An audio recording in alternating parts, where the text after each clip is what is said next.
Hey there, peeps. Happy TJ Mondays, y'all.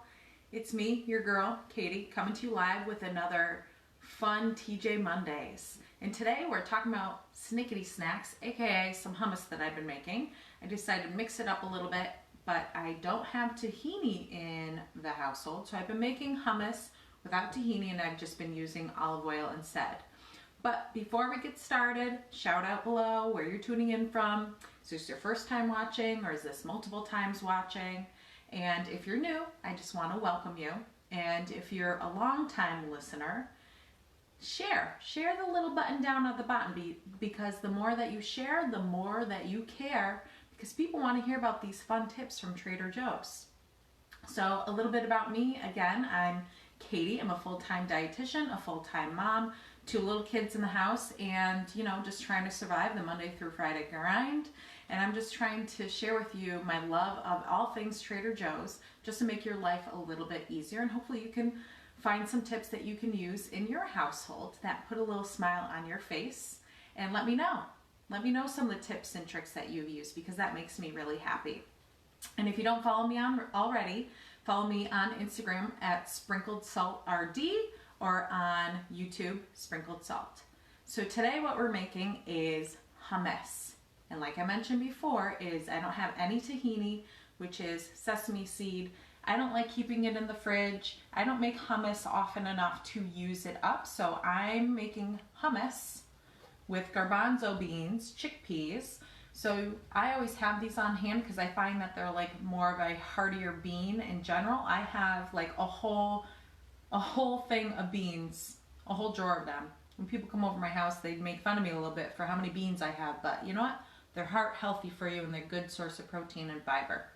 So all you need is some garbanzo beans, a little bit of lemon juice, a little bit of water.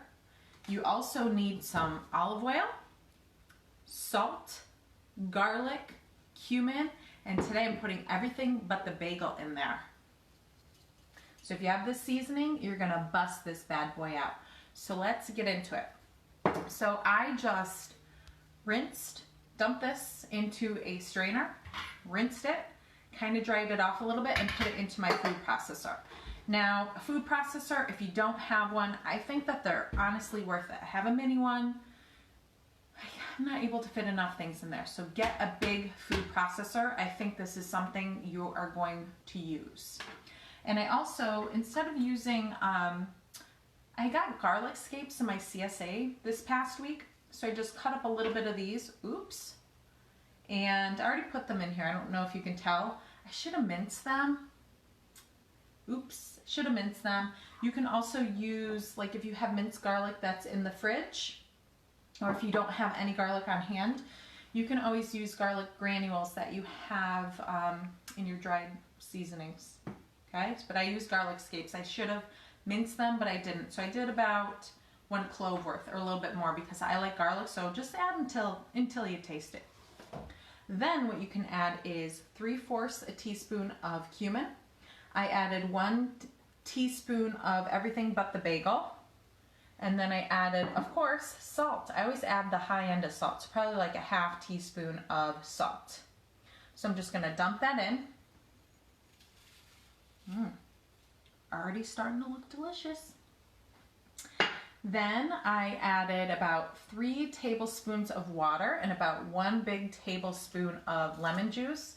I don't always keep citrus on hand, but I have at least this in the fridge. So I'm just gonna put this in, okay? And then I'm gonna do 2 tablespoons. And I have, if you don't have measuring spoons like this, that go down to like 1/8 a teaspoon, 1/4 a teaspoon, 1/2 a teaspoon. I love these. So I'm gonna do 2 tablespoons, of olive oil. I add a little extra salt on there. Don't judge me, I love salt a little too much. And you know what? I like everything but the bagel seasoning, but sometimes I'll add in some extra sesame seeds or extra onion powder, because why not? All right, I wanna make sure I have everything. Perfect. So I'm gonna put this on and I'm just gonna pulse until it's a little bit smooth. So, have you ever made hummus before? right, I'm not gonna pulse it all the way until it's completely smooth, but you can try to figure out what I'm getting after, right? So take a look here. You're gonna wanna keep pushing it down until it's completely smooth, okay? So let's just do this for another few seconds.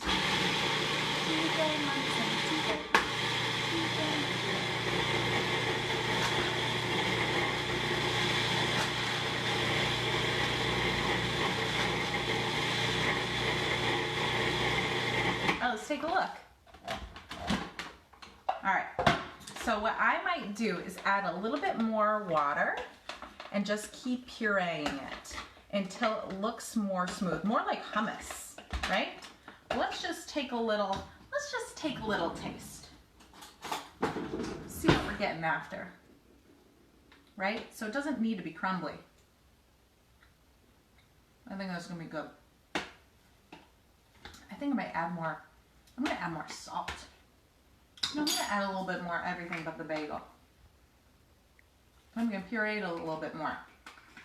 So, what'd you think? Are you gonna make some hummus at home? Are you gonna try a little bit? Just pulse another minute or so.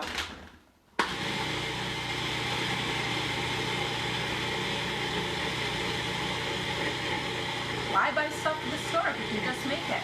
Fresh is best, but I totally understand the convenience. But it's summer. Sometimes you just want to make fresh things. Oh, see? See down here? It's starting to get a little bit smooth down there, right? All right, everybody. So I'll post a picture in the comments of the final product. And again, sharing is caring. Share this to your friends. More tips for them, the more you care about them. Follow me on Instagram, Sprinkled Salt RD, and I'll check you next week, which is, oh my gosh, July. Toodles!